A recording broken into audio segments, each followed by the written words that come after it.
BJP की campaigning के दौरान पहुंचे सहकारिता मंत्री बनवारी लाल नहीं गिनवा पाए अपने ही महकमे के काम, ना ही बता पाए कि आदमपुर के अंदर जितनी भी योजनाएं हैं किस किस को मिला है लाभ, ना ही जाते हैं आदमपुर के अंदर। सवाल पूछने पर बोलते हैं कि 5 साल पहले मैं ही गया था आदमपुर। सुनिए उन्होंने क्या कहा। आज हम इस प्रेस वार्ता में जो अभी चुनाव आदमपुर में जो बाई इलेक्शन होने जा रहा है उसी के संदर्भ में आज ये प्रेस कॉन्फ्रेंस रखी गई है। और जिस तरह से भारतीय जनता पार्टी और जेजेपी ने एक संयुक्त उम्मीदवार भव्य बिश्नोई के को उतारा है और भव्य बिश्नोई बहुत ही यंग एनर्जेटिक और पढ़े लिखे उम्मीदवार हैं। आजकल युवाओं का ज़माना है और हाईटेक ज़माना है, तो नए जो बच्चे आते हैं उनको अच्छी समझ राजनीति की भी, और जो डिजिटलाइजेशन माननीय प्रधानमंत्री जी जिस तरह से डिजिटलाइजेशन की तरफ जा रहे हैं, तो उस युग के लिए इस तरह के बच्चे काफ़ी सक्सेसफुल रहते हैं। तो भव्य बिश्नोई जी हमारे उम्मीदवार हैं, संयुक्त उम्मीदवार हैं बीजेपी के। और आज आप सब लोग देख भी रहे हैं कि पूरा हमारे प्रदेश का पूरा कार्यकर्ता इस चुनाव में लगा हुआ है और हर आदमी, हर कार्यकर्ता अपनी निष्ठा और ईमानदारी से इस चुनाव में लगा हुआ है। और जिस तरह से पिछले 8 साल के अंदर प्रदेश के अंदर और देश के अंदर भारतीय जनता पार्टी की सरकार ने सबका साथ सबका विकास और बिना भेदभाव के, बिना भ्रष्टाचार के जिस तरह से विकास कार्य करवाए हैं, उन सब को देखते हुए पूरे प्रदेश की जनता भारतीय जनता पार्टी के पक्ष में मतदान, इसलिए अभी हमारे नगर पालिका और नगर परिषद के चुनाव हुए उसमें भी ज़्यादातर हमारे भारतीय जनता पार्टी के ही चेयरमैन और पार्षद वगैरह विजय हुए थे। और आज भी आदमपुर के अंदर माहौल भारतीय जनता पार्टी के पक्ष में पूरी तरह है, क्योंकि पिछले 8 साल के अंदर लगभग 500 करोड़ रुपए के काम इस विधानसभा आदमपुर के अंदर हुए हैं। और दूसरी जो हर क्षेत्र के लिए इस सरकार ने काम किया है, चाहे वो किसान है, मजदूर है, दलित है, शोषित है, वंचित है, सभी वर्गों के लिए भारतीय जनता पार्टी की सरकार ने काम किया है। आज भी हरियाणा सरकार के अंदर भी हम 2 मंत्री हैं दलित समाज से, और अभी अभी आपने ताज़ा उदाहरण देखा होगा कि कृष्ण पंवार जी को राज्यसभा में भेजने का काम भी माननीय मुख्यमंत्री जी ने किया है। तो ये दर्शाता है कि दलितों के उत्थान के लिए भारतीय जनता पार्टी की सरकार कितनी सजग है। और मुझे पूरा विश्वास है कि इस चुनाव में, इस उपचुनाव के अंदर हमारा जो उम्मीदवार है भव्य बिश्नोई, वो भारी मतों से विजयी होंगे और भारतीय जनता पार्टी की विजय होगी। ये सब आज इस प्रेस कॉन्फ्रेंस में आप लोगों के बीच में आप लोग क्वेश्चन पूछ सर, आपने शुरुआत में कहा कि माननीय प्रधानमंत्री नरेंद्र मोदी जी का सपना था डिजिटल भारत, हालांकि उन्होंने काफ़ी उसको बढ़ाया है। एक डिजिटल युग का आप कैंडिडेट आदमपुर बाई इलेक्शन के लिए लेके विदेश से पढ़े हैं, इसकी खुबियाँ तमाम आपसे पहले जो वक्ता है उन्होंने बताई, लेकिन सोशल मीडिया के अगर उनके अकाउंट पर निगाह मारे तो ना ही तो पूंजी बिश्नोई, ना ही भव्य बिश्नोई देश में या फिर पार्टी के किसी नेता या किसी लीडर को फॉलो नहीं करते। देखो अभी उनके इंस्टाग्राम पर हमने निगाह मारी, बहुत सारी विदेशी युवतियाँ जिसमें कुछ आपत्तिजनक उनके फोटो भी है, उनको लाइक करते हुए भव्य बिश्नोई पाए। आपका देखो जिस तरह से आप कह रहे हो कि भारतीय जनता पार्टी का अभी उन्होंने ज्वाइन किया है, कुलदीप बिश्नोई ने भी अभी रिसेंटली ज्वाइन किया है, तो अब आगे चल के भारतीय जनता पार्टी के जो भी कार्यक्रम हैं, जो भी हमारी नीतियाँ हैं, उनके साथ भी जुड़ेंगे। और ये तो उनका इंडिविजुअल जो मामला आप बता रहे हो उसके बारे में मेरे कोई जानकारी नहीं है। तो 2 महीने में कितना टाइम लगता है जैसे तय करने को? 2 महीने हो गए ना लगभग मोदी जी को फॉलो या लाइक करने में कितना टाइम लगता है? उनके फेसबुक पे देखें तो सर कुलदीप बिश्नोई मात्र 3 लोगों को फॉलो करते हैं और भव्य बिश्नोई 10 को। भव्य बिश्नोई के 10 में से 10 जितने भी हैं अकाउंट वो सारे विदेश के हैं।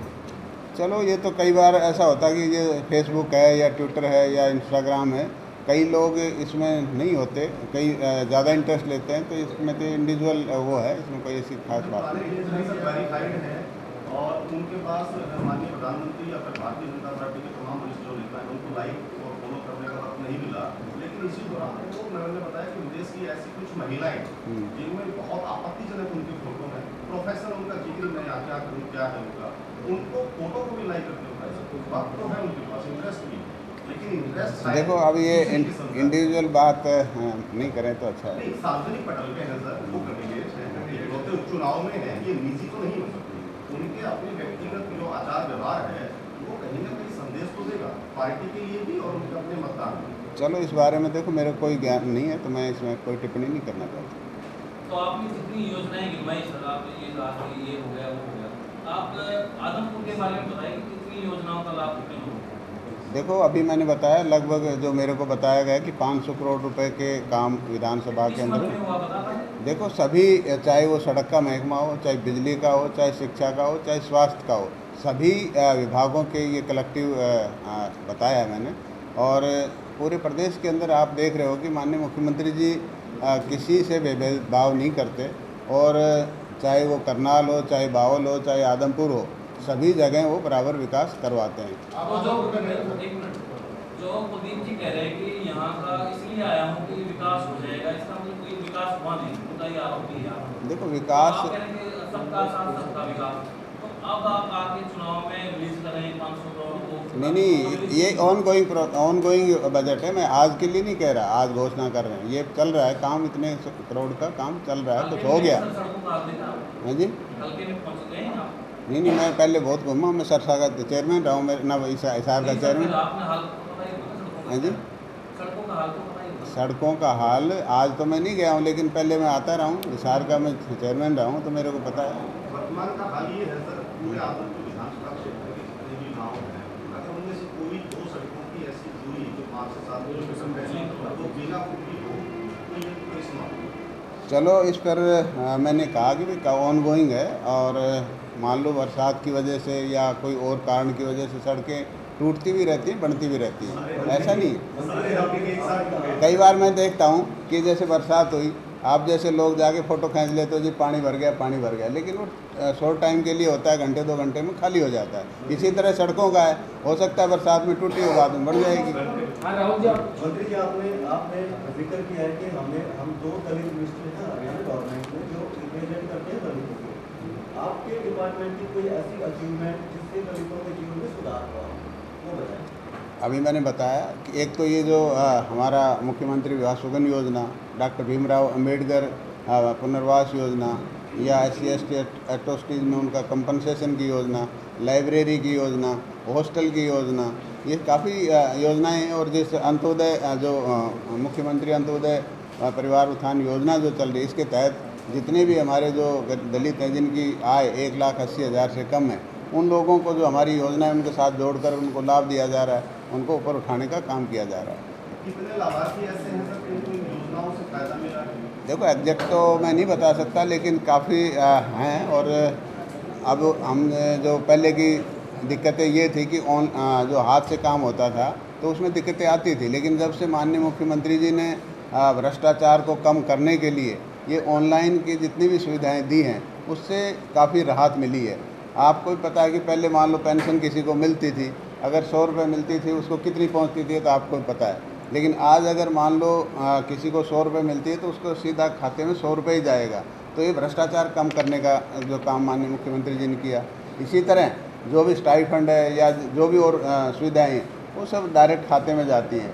और जितनी भी हमारी सर्टिफिकेट हैं, चाहे वो डोमिसाइल हो, चाहे बर्थ सर्टिफिकेट हो, या डेथ सर्टिफिकेट हो, या कोई और डॉक्यूमेंट हो, सब घर बैठे आप ले सकते हैं। अन्यथा जो गरीब आदमी थे उन लोगों को दफ्तर में कहीं घुसने भी नहीं देते थे, अधिकारी बात भी नहीं करते थे, लेकिन आज ऑनलाइन होने की वजह से अपने घर बैठकर आप अपना कोई भी डॉक्यूमेंट ले सकते हो। तो माननीय मुख्यमंत्री जी ने ये सोच है उनकी कि ये लोग किसी के आगे हाथ ना फैलाएं, इनकी जो सुविधाएं उनको घर बैठे मिले।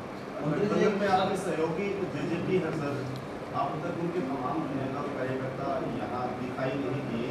झंडे आज आ गए हैं, शायद डंडा बीजेपी का रहेगा, लेकिन उनको पकड़ने वाले जेजेपी के कार्यकर्ता और नेताओं के हाथ कब तक यहाँ चुनाव में देखो अभी हाँ, दुष्यंत जी ने भी कहा है कि भाई हम पूरी तरह से लगेंगे चुनाव में, और ऐसी बात नहीं है, सब लगे हुए हैं और लगेंगे। मंत्री जी, एक जो एमपी का चुनाव हुआ था 2019 में, वीरेंद्र सिंह यहाँ से लड़े थे, तो आदमपुर विधानसभा से 59,000 के आसपास में वोट आए थे। फिर सोनाली फोगाट जी लड़ी वहाँ से चुनाव, तो वो अंतराल 34,000 पे आ गया। तो अब तो कैंडिडेट भी दूसरी पार्टी से आया है, क्या ये 34,000 से और भी नीचे जा सकता है? देखो ऐसा नहीं है, मैंने अभी कहा कि कैंडिडेट के साथ साथ भारतीय जनता पार्टी का जो वोट बैंक है, भारतीय जनता पार्टी की जो अभी मैंने नीतियाँ गिनाई हैं, काम गिनाए हैं, उनसे प्रभावित होकर हमारे जो वोटर हैं वो काफ़ी बढ़ेंगे और जीत निश्चित है। आज मैं आपको बता रहा हूँ, भारतीय जनता पार्टी का कैंडिडेट विजयी रहेगा। ये तो सारे दावा कर रहे हैं कि मेलो भी कर रही है, आम आदमी पार्टी भी कर रही है, कांग्रेस तो अभी ज़्यादा थोड़ा सा बता तो देंगे। जीत का दावा तो बड़ौदा में किया था, इलाहाबाद में किया था, आना में पता है क्या होगा, ये आगे बता दो। नहीं, वो ऐसा है, देखो मैं समीकरण अलग अलग होते हैं, कास्ट का भी आप बताते हो, लेकिन ऐसा जो हमारे चौधरी भजन लाल जी का भी जो परिवार है उसका भी अपना वजूद है और पार्टी का भी अपना एक वोट बैंक है। तो ऐसा नहीं है कि भाई मतलब हम कहीं किसी तरह पीछे हैं। परिवारवाद पे सर, परिवारवाद पे क्या टिप्पणी आप? देखो आप ये स्टैंड करते हैं क्या बीजेपी में? नहीं, परिवारवाद की बात नहीं करता, लेकिन जब चौधरी भजन लाल जी इतने साल, लंबे साल मुख्यमंत्री रहे प्रदेश के, केंद्र में भी मंत्री रहे, तो एक लाइजन तो बन ही जाता है ना, लोग का अपना लाइजन तो होता ही है। इस बारे में कह रहा हूँ, मैं परिवारवाद की बात नहीं कर रहा। जी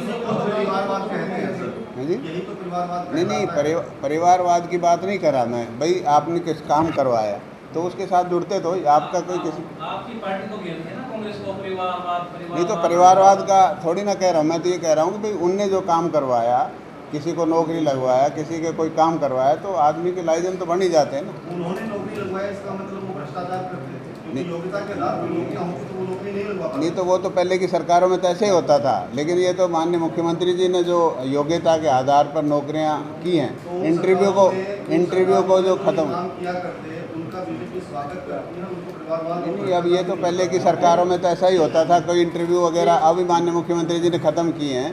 पहले तो होता था इंटरव्यू में, लेकिन आज इस भ्रष्टाचार को कम करने के लिए ये इंटरव्यू इसमें ख़त्म किया है क्लास 3, क्लास 4 के अंदर। आपका ये मानना है कि भजनलाल सरकार में भी करप्शन होते थे? देखो करप्शन नौकरियों में तो आपने सुनते ही थे, अब वही ये कर दिया, वो कर दिया। एक सवाल होता सर बड़ौदा और इलाहाबाद उपचुनाव में जो चुनावी रेवड़ियां बांटी गई थी, जो योजनाओं की घोषणा की गई थी, वो कहाँ तक सुनिश्चित किया?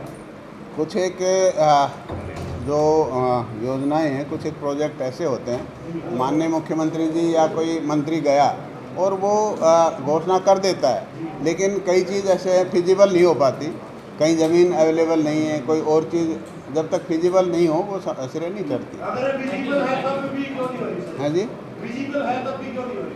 फिजिबल जमीन है, ऐसा है, जो भी घोषणा होती है, अगर वो फिजिबल है तो उस पर पूरा काम होता है। माननीय मुख्यमंत्री जी उस पर पूरा फोकस रखते हैं और उसकी मॉनिटरिंग भी करते हैं। श्याम जी पोटैटो चिप्स, वो भी कई सारे डिलीशियस फ्लेवर्स के साथ। बस खाते जाओ और खाते ही जाओ। श्याम जी के डिलीशियस एंड टेस्ट। अपना सामान MRP पर नहीं, डिस्काउंट पर लो। और हिसार में डिस्काउंट कहाँ मिल रहा है ये जानो SaleTrending.com पर। Visit SaleTrending.com। पहले कंपेयर करो, फिर शॉप।